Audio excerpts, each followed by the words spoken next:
your host of Shaping Success, Wes Tankersley. What is up, everyone? Welcome to Shaping Success. I'm your host, Wes Tankersley, coming from you at a different angle today. Really excited about this. If you're looking to grow your show and you want to take it to the next level, hit me up, DM me, email me. Let me know what we can do. We can help you make your show look like this. If you're listening to this on the podcast, please like, share, and review it on Apple Podcast. If you're looking at this on the live show right now, please do a watch party. Today, our guest is Paris Prynkiewicz. Paris is a fellow podcaster that I've known for a little bit of while. We met in a podcast group. Her podcast is called Crooked Illness. Her aim is to help bring awareness to mental illness and help others understand they are not alone. Paris, welcome to the show. Wes, thank you so much for having me. I'm super excited to be here today and to dive into this with you. Yeah, it's pretty exciting to have you on here. We've been talking for, I think, almost a year now is when I met a couple people. It's been crazy. I honestly feel like it's been longer, but it probably hasn't.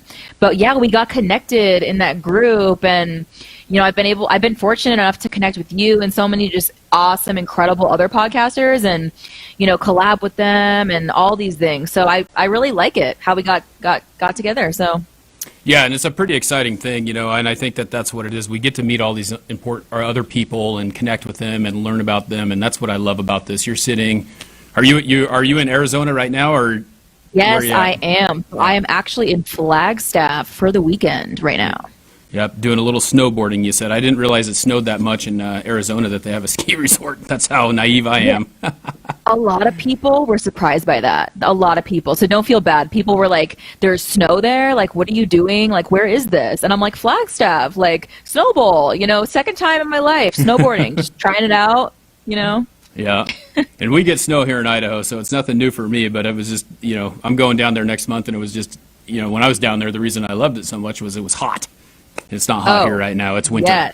And I feel like I'm one of the weird ones out here because a lot of people usually who are from here do not like the heat as much. Like, they'll complain more about it, but I love it. I love hot weather. Like, I hate the cold. Yeah. I like to visit cold places for like a short period of time, but I don't like it really. So this is perfect. Arizona is you guys check it out if you have not already. It's a great place. Yep, for sure. Hey, so before we get started here, can you just kind of give us a little bit of your background? I know your podcast is around mental illness because it's kind of close to home for you. Can you tell us a little bit about why? Yes, I love that question. So the reason I launched my podcast, it's called Crooked Illness, in January of 2020. And the reason I launched it is because, just like Wes said, the reason for launching it stems from my own personal story. So with Crooked Illness, there are two main perspectives that I get into. And it's the patient perspective, I call, and then the employee perspective. So at 19 years old, I was diagnosed with bipolar 1 disorder, hospitalized, and struggling really, really badly just from inside the walls of that hospital at 19.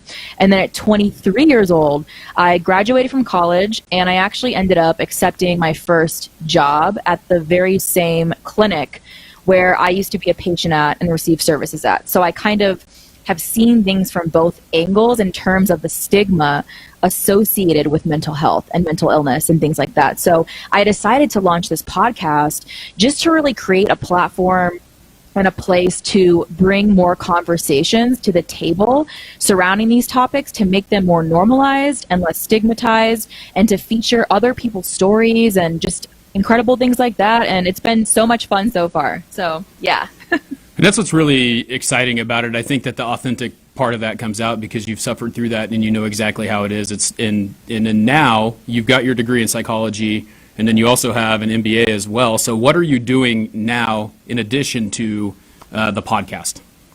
Yeah, so in addition to the podcast, so I actually decided to go back to school. So I graduated in 2018 from the University of Arizona. I got my bachelor's in psychology, and then I decided I wanted to go back to school and get my MBA in healthcare administration to understand more of the business standpoint when it comes to healthcare administration, hospital coordination, patient care, things like that.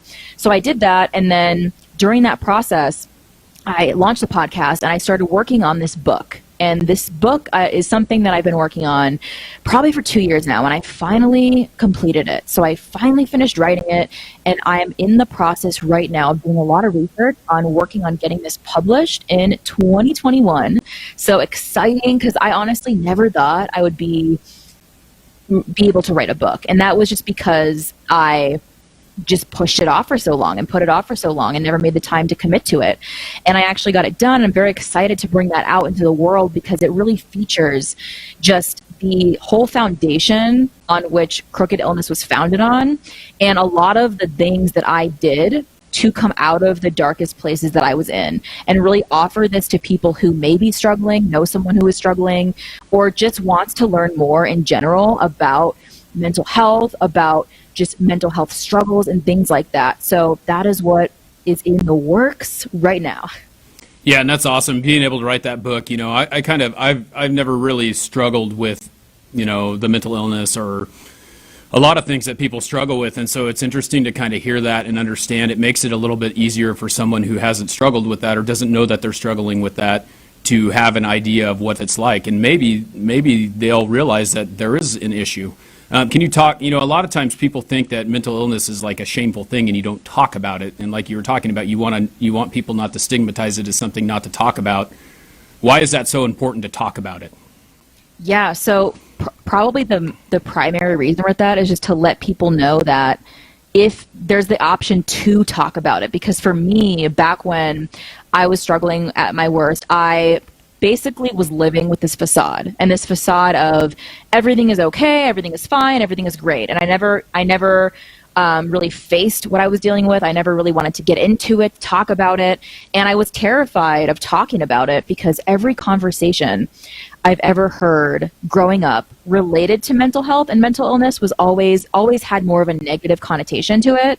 And it just basically seemed like something that you wouldn't want to put out there or tell people about. And I feel like, by having more of these conversations, really encouraging people that, this is normal, you guys. Like all of us, whether or not we've received a diagnosis or, have personally struggled with a mental illness, we all have days where we are not feeling our best. We are not in our best headspace.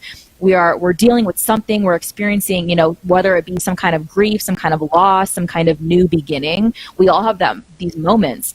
So letting people know that that's perfectly normal and okay to get into, to talk about, to dive into, just makes people feel like they're not alone. And a part of that, and also feeling like you're not alone, that you have a support system, that you have a community, that you have, resources out there and things that you can explore and dive into to really pull yourself out of that place and into the place that you've always envisioned going to and being able to be a part of. Have you noticed one of the things, like listening to that, and I kind of was thinking about some things while you were talking about it, but do you think, you said you were diagnosed at 19. Do you think that it was, you were diagnosed at 19, so how long were you living with it before people knew? And then when it happened, what was your family's thoughts when they realized and you realized that that's what the issue was? Yeah, so when I was 16 years old, I was actually misdiagnosed with depression. And I remember, just for the longest time, always thinking that I would do so much research, and I'm like, I don't feel like this is what's going on. And I would bring up, to my psychologist, to my psychiatrist, to friends and family members. I'm like, you guys, what if what's going on is possibly bipolar disorder? And everyone was like, no way. And I think a lot of that no came from is the way that I looked like on the outside, because I wasn't really letting people know or see that I wasn't doing well. I was struggling. I was dealing with things, and I wasn't making that known for people to know about. So when that came out, at 19, and I really actually, what ended up happening was, I remember I put myself into it's called the Urgent Psychiatric Center, and you go there, and then they either choose to transport you to a hospital to receive services, or they let you go. So, and I knew, I'm like, there's something going on here, and it just felt like, everyone around me was like, no, you're doing good, you're working 2 jobs, you have friends, a relationship, and it just kind of seemed like I was trying to figure out what was going on. And I just kind of started to give up on it because I'm like, okay, everyone else around me thinks this isn't a possibility. So I probably don't have this thing. And then I started questioning, like, what is it then? Like, what is going on? Because I remember just having, periods of time where I would go from just being extremely, extremely tired and not wanting to do it, just losing motivation for the things that I loved the most in my life, and just out of nowhere. And I'm like, why am I like this? And I would get so mad at myself because I felt like that was something I can control. And I'm like, why can't I just go back to the way I was? And then I would have periods of just like outrageous amounts of energy, like working 2 jobs, being not tired at all, just running around, going out, partying, just surrounding myself with people who did not have my best intentions at heart, and just really basically not caring about myself anymore. And it was a really dark time in my life, and that's really why I love talking about it, because it was so hard for me for so long to even get into this discussion. And now I love it because people come to me and they say, the fact that you were so vulnerable and so transparent with this has helped me get to know you better, has helped me get to know, my daughter better, my brother, my son, my mom, and whoever it is who might also have struggled with bipolar disorder, because it can be, really tricky kind of thing, because it's not the same for everybody. But that's what I love about this, is just bringing attention to this and letting people know that it's okay to have these conversations. And if people judge you, then they judge you, and that could happen. But just knowing that you have a purpose in what you're doing, and the purpose in what I'm doing is trying to one day work to entirely eliminate the stigma surrounding mental health and mental illness, so that way basically these conversations can be as simple as talking about the weather. There's no just super easy, straight to the point, so that I think about that, and I imagine, what would our world look like if there was no stigma at all? Well, and it's interesting too, because, the big thing that with mental disorder, I have some family members that have suffered with mental illness as well. But the thing is there was always like, oh, they're mentally ill, so we're going to go stick them in some corner, and we don't want to talk about it. They're just that family member that, we don't talk about, and they're on their own. And, something as simple as bipolar, you sit there and you think about it and how that is. And, I never really had the idea of what it was, but it's kind of like Jekyll and Hyde, right? You have this high and you have this low, and people don't understand that doesn't make you a bad person. It's just that you have to deal with things in a different way. And when they can understand it the way that works, then it's not that big of a deal. And I think that's big in anything that we do. Everyone probably has some form of high and low, and it's just really exaggerated for some people. And if they can deal with it better and know that other people are going through it, it's going to help them to understand it better. So I really like what you're doing with that. Thank you. Yeah, no, I totally agree with you on that point when you bring up the Jekyll and Hyde comparison, because, for me, that's really what it felt like for a long time, of having these periods of going from these lows to these highs and then wanting to come out of that. And the reason I think for the longest time I stayed in that place is because I never did the work on myself. I would go to therapy, I would take my medication, I would still be in school, I'd still be working, I'd still, and all these things, but I never really did the work internally and said, what does my life look like right now? Are there habits in my life that are hurting me? Are there things that I'm doing that are contributing to making me feel bad, making me feel sad, making me feel whatever kind of emotion that is hurting me? What can I do to change this? And that's really when I started to notice, this entire time, we all are always in control of our lives, but sometimes we get into these struggles and these moments when they become so overwhelming and so overpowering that we almost feel like we can't come out of that place. But for me, really discovering that and learning how to actively make the decision to say, what am I adding into my life? What am I taking out of my life? And what am I doing to try to move forward, instead of stay stuck and stay in this mindset of everything is just horrible, everything sucks, and really changing the way I speak to myself, changing the way I do that, and really choosing my inner cheerleader over my inner critic was huge for me too. It's so funny listening to you talk about this, because I have gone through this. I turned 40 this year, and I spent 38 years thinking that same way, where I was my biggest critic. And I started to think about a lot of those things, and it's the same thing. It's like I spent those 38 years being the critic, and now I'm trying to be the positive person and look at the good side and the bright side of things. And we sit there and we talk about all these, it's like with social media. You're posting something, and then someone gives you a negative comment, but you have 100 positive ones, and you look at that one negative one, and that's the one that just destroys you. That's the one that bothers you the most. And so that's the way it is. It's like the way that I'm trying to change that mindset, and it sounds like you're working on that too, but it's an everyday struggle. It's something that doesn't just go away, right? Yeah, and I think that's the most important part right there to emphasize, is that it's an everyday struggle, you guys. It's an everyday commitment. So like he said, you'll be on social media and you'll have a photo, and this actually happened to me recently. It's really funny you bring that up, because I posted a photo, and it was pretty recent actually. It was a picture of me and a picture of me talking about my book and saying I just finished my book, and I had all these comments, like all these positive comments, and then one comment, it was like something about, I think, my hair or something, and I ended up like looking at that, and I was just so focused on like, wait, like, is this person trying to say this, or like do I look bad? Like, and I'm just like, and I'm sitting there going in circles, and I remember my boyfriend being like, maybe he meant that in a good way, like maybe he meant the light coming off your hair is a compliment, and you just took that as like the worst thing ever and like deleted it. And I sat there and I'm like, you're right. I'm like, I spent like 5 minutes just now like worried about this comment, and like and I'm just like, but you can relate that to so many areas in our life. Like when we sit there and we're worried about something, and we set a goal for ourselves, and we're like, once we reach this goal, then we'll be happy. But then you reach it and you're still like, well, no, now you need this, and now you need to do this, and then we do these things, but it just feels like nothing is ever going to be enough, and we're just chasing this almost unattainable idea of reaching happiness or whatever it is you're trying to reach.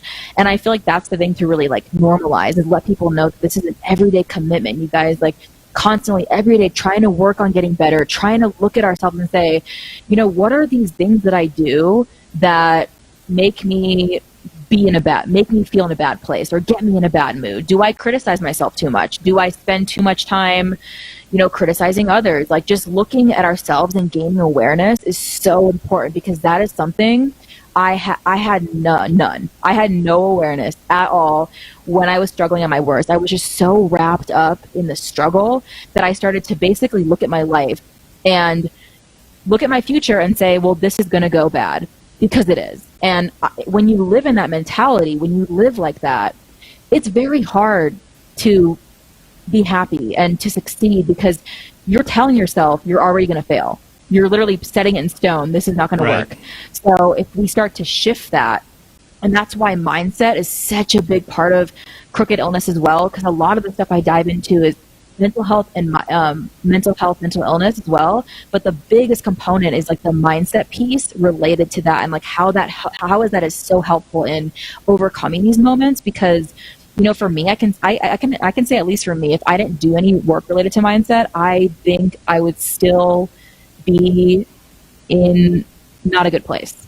So yeah, and it's a tough thing. It's one of those deals, and the funny thing about it is everyone deals with it, and you either have the positive or you have the negative, and if you let the negative override you, you're going to be in that spot. And so mindset is very important, and that's and I try to I was a teacher before, and trying to teach that and coach that and get people to understand that if you go up, like as in a baseball game, if you go up to the plate with I'm going to strike out mentality, you're probably going to strike out. But if you go up there with the mentality that I'm going to kill that ball and that guy's got nothing on me, you're going to be more successful. So it's really important. Yes, it is so important. And I love that example you just gave, because I always love like when people give me examples and like I can visually see like what you're connecting to the words that you're saying, because I feel like for me, being able to really gain this awareness and say, okay, here are things that I do on a daily basis that are hurting me. Like literally just surrounding myself with people who tell me like that you suck, that treat you badly, but every day you're still doing the same thing. And that's I've heard this so many times. Just the definition of an insanity is doing the same thing over and over and over again and expecting different results. Like one day I'll wake up and it'll be different. But you're doing the same things. Right. You're living the same way. You're living in the same habits, the same patterns, the same behaviors, but you're expecting somehow for something to shift. And that was my life for the longest time. And, I finally started doing, and the biggest thing that really helped me, honestly, well, one of the biggest things was practicing gratitude. Gratitude. And that is something that I struggled with so much, because I used to look at that and say, like, what is writing 3 things down in a journal that I'm blessed or grateful for going to do for my life? I'm like, that is so, like, that's not going to do anything. And the reason I was like that is because it was very difficult for me to even identify 3 things that I was grateful for, blessed for, because I was so focused on everything in my past that, has hurt me, or what, all these things that were like negative and just continuing to compound. That was my focus. But when I started to shift my focus to, I have an incredible dad. I have an incredible, like, my parents, my family, my boyfriend. I have a home. I'm able to get up every day and breathe and see and walk. And then when you start to do that slowly, as the days go by, more of these things start to come into your mind, and you start and end your days on the best foot possible, instead of getting out of bed and being like, so overwhelmed, so stressed out. I have to go to this job I hate. I have to deal with this. Oh my God. And just getting yourself worked up. Instead, start your days appreciating, like, where are you right now? What are you working on? What have you accomplished? Like, look at the places you've been in your life. Look at the things that you've done, and like, pat yourself on the back. Like, be your own cheerleader. Like, be your own hype man. Yeah. Do that. So, and just kind of getting yourself in that headspace, I think, is so helpful, especially when you're not doing well, because of course we're all going to have days when we're not happy, we're not in the best place, we're not doing our 100% best, and that is fine. That is normal. It's going to happen. There's going to be more of those days. But the thing to remember and to understand is that when those days happen, what are we going to do? And to just remember to be easy on yourself. And because I know I used to just really beat myself up and be so critical and so hard on myself, and learning grace with myself was very difficult, but it is something that has been very helpful in helping me actually move forward with my life instead of staying stuck in that place for so long. Yeah, and it's super simple to think positively like that. I think that the hardest part for me was like you said, you switch that mindset, you think about it. And it's as simple as waking up in the morning and being able to turn the light switch on and have light to see. Some people don't even have electricity. Some people, and that's kind of what I try to do. I try to take it back to the bare bones of, I have a place to live. I have electricity. I have food in the refrigerator. I have a family that loves me. And if you take it back to that basic point and you start there and build out, you have so much more to be grateful than you do that you're not grateful for. And that's like the big switch, I think. One of the things that you're doing right now, too, and I want you to kind of talk about it, is you have your free gratitude journal on Facebook. So you talked about gratitude. Tell us a little bit about that. Yeah, so I really just fell in love with it. I fell in love with gratitude to the point where I decided that I wanted to create my own free 28-day gratitude journal. So I did it. I created it, and I did it for the 28 days. So basically what it is it's there's a section in there where you can download it, because I have a Facebook page. It is called the free 28-day gratitude journal, and there's a photo up there. It says gratitude attitude, and you can download the journal. And basically you get up in the morning and you say 3 things you're grateful for, 3 reasons why today's going to be great. There's a quote, and then you end your days by reflecting on that and saying your happiest highlight of the day, the best moments of the day, and kind of ending the day by writing yourself a love note to yourself, writing something good about yourself, something that you're proud of, or something that you really appreciate in yourself. So doing that has really just continued to help me stay in this kind of mindset of, continuing to work on yourself. So I really decided to put that out there and to make it available to everybody. So I put it up on Facebook, and I created this group. And what I like to do in the group is sometimes daily, weekly, I post photos and questions just to get people thinking about something related to gratitude. So things you're grateful for right now, things you're looking forward to, things you're excited about, things you've accomplished, just kind of like trying to boost people up and make people realize wow, there's something right there that I've done, or there's something right there that I'm excited about that I didn't even know, or I wasn't even focused on. And now, it just gets you in a better mood, and it just lifts your spirits up. So I'm like, why not, start this and really build up this community? And it's been awesome, being able to just start that and really, see the difference in myself and see the difference in people who have, been using the journal and just been part of the group and contributing and all this stuff. So it's been really fun so far. Yeah, and it's a really, I enjoy it because I don't always post on it but it does, it makes you, I see it when I'm scrolling through my page on Facebook, I see the prompt and then it makes me think, and that's exactly what you're trying to do.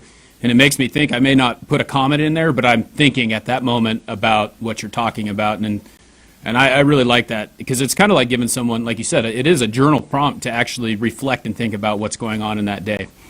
So besides that, you've got a couple other places we can follow you at. I know you're on Instagram. I know you're kind of all over the place. Do you have a website? Do you have where's the best place to find Paris if someone's looking for you? Yes. So the best place, you guys, where I'm the most active is Instagram, and it is at Crooked Illness. And once you go on my Instagram, there is a link in my bio. It's my link tree. You can just click that, and that's all the places you guys can find me. So I have my episodes available on Apple Podcasts, Spotify, also YouTube. I'm also on TikTok, and it's all the links are there. So just go to my Instagram page at Crooked Illness and interact with me. Drop a comment, send me a message, send me a DM. I'm always loving to meet new people, connect with new people, have more conversations. So yeah, you can find me there, guys. Yeah, and I'll definitely link those in the show notes. Make sure that people know where to find you. And definitely go ahead and follow Paris, because I'm telling you right now, if you have that stigma of mental illness, if you're struggling with things like that, she's going to help you to kind of get through those, or maybe she can even have a conversation with you. But check that out. So, Paris, I wanted to say thanks for taking the time to be on the show today. I know you listen to the podcast, so you know that there's a question coming that everyone gets asked. And success is different for every single individual. Your definition of success is different than mine, and it may mean something completely different to the next person. So that question that I have for you is, what is the shape of your success?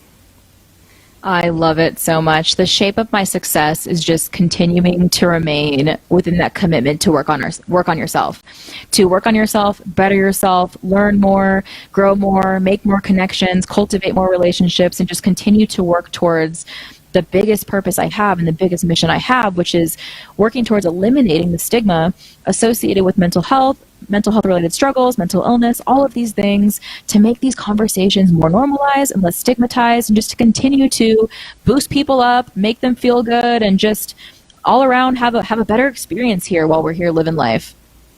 Well, I gotta tell you, I really love that, because I think that you are helping people to understand that mental illness is a disease, but it's something that a lot of people go through. So yes. I want to say thanks for bringing your message to my show today. Thanks for taking the time to be here. I really appreciate it. Of course. Thank you, Wes. Thank you so much for having me on. It's been amazing chatting with you and just being here and getting into this conversation. Yeah, excited. Hey, well, everyone, that's the end of the show. I wanted to say something here real quick. If you're watching this live and you look around, we have all these spaces that we are looking to get advertising on. If you want to sponsor the show, please hit me up. My network, TVPBN, puts this on. They are an awesome producer. We're working on getting shows like this, just like mine, partnerships or paid shows if you would like to do that. And we would love to have you sponsor the show. Love to get you on our network. Until next time, I challenge you to find the shape of your success.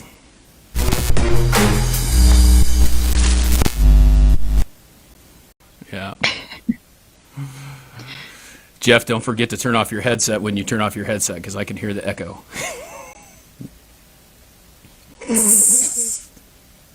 He doesn't like it when I echo. Well, it's bad enough listening to the voice come out of my own mouth. Now I got to hear it out of someone else's headset. Believe me, it's bad when the voice comes out of your mouth. I got to hear it. This is why he time shifts the first, the countdown. He puts it at the end of the show because he doesn't want me in the beginning of the show. He doesn't even like me. This is the Patreon stuff. Welcome to the Wes Tankersley Show, Shaping Success, featuring Wes Tankersley, the little guy, in 4, 3, 2, 1. Oh, here we go.